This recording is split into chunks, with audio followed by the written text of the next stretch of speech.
Hello, my name is Dwayne Kimball, owner and founder of KMD 89 VA Claims Consultant, Leave No Vet Behind, and also I'm a United States Army veteran. Today I'm bringing you another educational video as it pertains to the VA disability compensation claims process. But as in all my videos, before we get started, make sure you like, subscribe, and hit that notification button. And please don't forget to share this video. Also, you can follow me on LinkedIn, Facebook, Instagram, and Twitter. In my last video, I talked about if you're 100% permanent, if you're 100% but you're not permanent in total, why and how do you identify it and what you can do to correct it, okay? But today, I'm going to be talking about the VA's rating decision code sheet. When you receive a rating decision in the mail, the VA automatically generates a code sheet. There's a lot of valuable information on that. You do not receive that. You only receive the rating decision itself.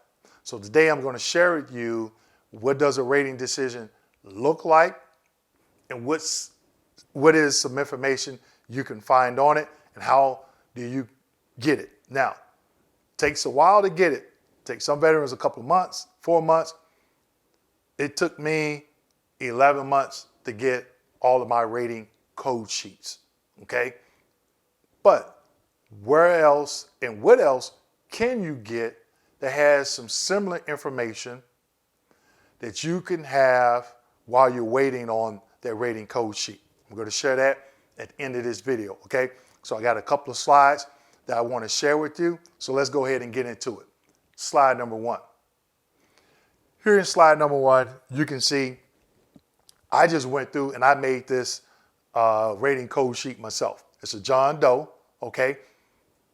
Also keep in mind, a lot of the information when it gets down to subject to compensation, everybody's going to be different because most people are service connected for different things, the effective dates, the percentages, et cetera, et cetera, et cetera, okay?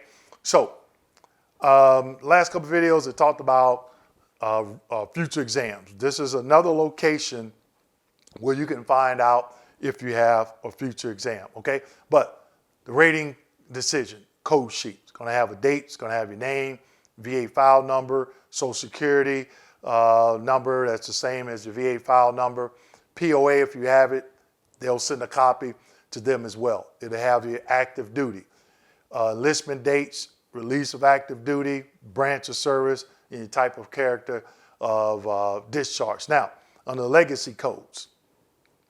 Now, you see I have highlighted red, future exam date.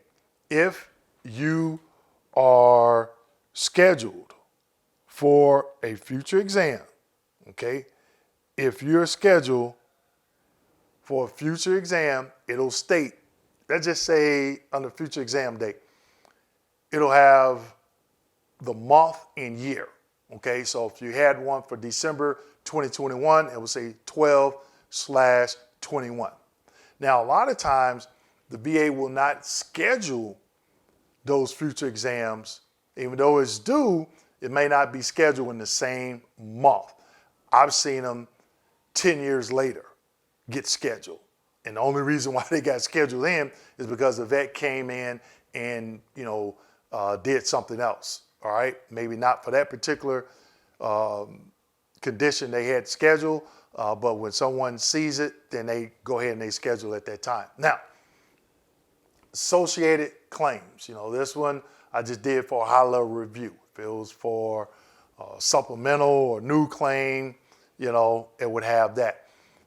Subject to compensation, these are the things that this John Doe veteran is service connected for. Now, as you can see, you got PTSD, sleep apnea, migraines. Now, the PTSD, it says easing standard. What that means is it was granted based on fear.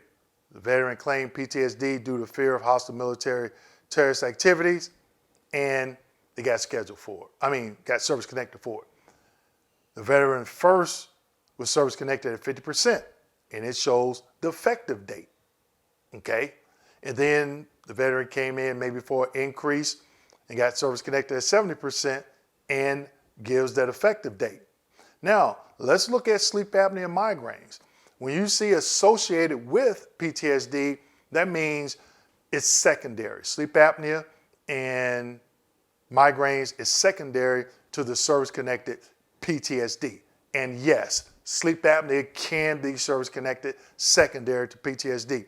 Most VA examiners will say no, but there is medical literature out there that states PTSD can cause sleep apnea, all right? Now, towards the bottom, you have combined evaluation for compensation. I've seen this go a half a page long, depending on how many conditions the veteran is service connected for, the percentage, if the percentage changed, and the effective date that the percentage changed, okay? But in this instance, 50% from that particular effective date, when the veteran came back in for sleep apnea and migraines, that bumped the veteran up to 100%, and there's the effective date. Now, the veteran is 100% ancillary decisions. Basic eligibility under 38 U.S.C. Chapter 35 and gives effective date. That notates that the veteran is permanent and total, P&T as it's also known, okay? Now, the second slide. Now, the second slide, you'll see this is the second page, okay? Now, let's just say the veteran has an SMC, okay? Normally on that first page, you'll see if the veteran has ED, you'll see right under the migraines, it'll be ED, okay? But I'm just showing this as an example of SMC. The SMC could be on the first page depending on how much information. It could be on the second, could be on the first page depending on how much information is on that first page. But I just wanted to show you what SMC looks like on a rating code sheet. So it'll say special monthly compensation. Here, K1 is SMC, K1 for loss of use, okay? Now, have that highlighted red. When you look at the graph, well, not the graph, but I want to say Excel box, okay? You'll see the effective date, basic, hospital, loss of use, anatomical loss, other loss. This is what is known as the SMC code, okay? If you have several SMCs, you will see more numbers here, okay? And under special monthly compensation, it'll list all the SMCs that you're entitled to. So this one will say K1. If you had housebound, it will say S1. If you had aid in attendance, it will say L1. And if you had SMC R1, R2, M with a half step, P or O or whatever, all that information would be there. And it will tell you the criteria for each one and when it became effective, the effective date, okay? Now, right underneath that, you have what we have here, right knee flexion and tinnitus. And you can see it says not service connected, Gulf War, not incurred, caused by service. So basically, that is these two conditions, the veteran was denied. Okay, so you'll see all the denied conditions at the end. Okay? So that's what information you can expect to find in a rating code sheet. Again, I challenge all veterans to submit that FOIA request and get a copy of your entire VA claims file, and this information will be in there. Okay, now, while you submit that FOIA request, and while you're waiting to get this information, where else can you find similar information? You can call the VA at 800-827-1000 and ask them, I would like a disability breakdown letter to include the diagnostic codes. And when you get that letter, it's going to have the percentage, it's going to have what your service connected for, and the 4-digit diagnostic code. So on that first and second slide, it had a 4-digit number, and I had it highlighted, I had it emboldened in black. So it gave 9411 for the PTSD, 63, I think sleep apnea is 6347, and then the migraines is 8100. Why is that important? Because if you're going for an increase, guess what? You'll know to look up that diagnostic code, and you can see what that criteria is. Another place you can find it, the information or criteria for the increase that you're trying to seek, is the rating decision in the narrative section that granted that benefit. A lot of veterans, they file for increase and they do not know the criteria. They'll say, oh, I'm 70%, I'm 50% for PTSD, and they increase my medication, or they change it. Well, nowhere in there does it state that that's the criteria, all right? Now, there could be some other things, symptoms or whatever the condition that you're claiming, the diagnostic code will tell you the criteria, okay? So especially if you don't meet it, why go in for an increase? And even if you're not service connected and you want to claim it, let's just take sleep apnea. Sleep apnea, but you don't have a CPAP machine, but you got persistent daytime hypersomnolence, okay? That's 30%. But if you get 30%, what is the 50% criteria for sleep apnea?